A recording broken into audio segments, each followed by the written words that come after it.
What impact do you see this having on companies and humans in companies?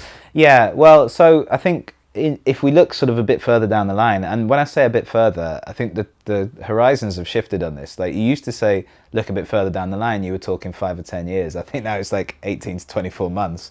And that's the first thing that's changing, I think, is the timelines on which companies and individuals should be making plans. It's always been hard to predict where things will be in 5 years. It's impossible to predict where things are going to be in 5 years now. So having a long-term plan is still a good thing, but understanding that the detail of your execution of that plan is going to be completely different than you expect, even in that time horizon, is the first thing. And that applies to people in their careers. It applies to companies when they're making business plans.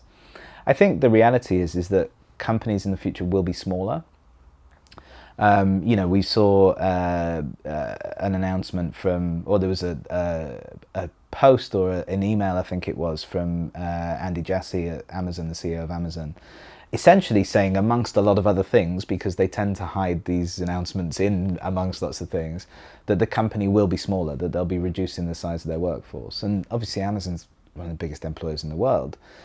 Interesting, the outcry was not about the fact that the warehouses would be employing less people, because I don't think that's actually in their agenda. They're obviously going to look at how they automate more stuff, but they already have a lot of automation. It was the white-collar knowledge workers that were going to be reduced in size, and so that was where the outcry came from. And I think that will be common across all companies. I think, you look at OpenAI itself, has less than 100 employees. And they use their technology and other technologies to augment those employees. And I think this will be, and that's a multi-billion-dollar valuation company. Sam Altman has predicted that we're not far away from the first billion-dollar company that only has one person in it, because of these tools that are available. So I don't think that will be common, but companies will certainly be smaller. I think what you'll also see, though, is more companies. So I was listening to an economist the other day on a podcast, and she was saying that actually over the next 25 years, over the next 4 to 5 years, not 25 years, they don't expect unemployment to increase.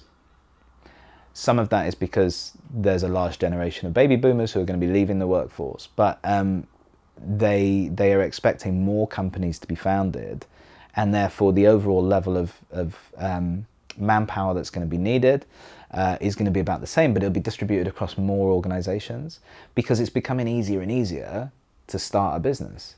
If you have an idea about what you want to do, you can use technology to spin up a company without having to hire 50 people.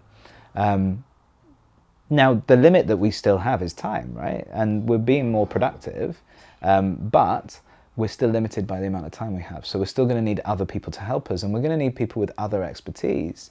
Not all of it can be done through technology. It's important to recognize that if you think about LLMs in particular, which is mostly what we're talking about when we're talking about AI, they're just prediction engines. They just predict what the next word is going to be.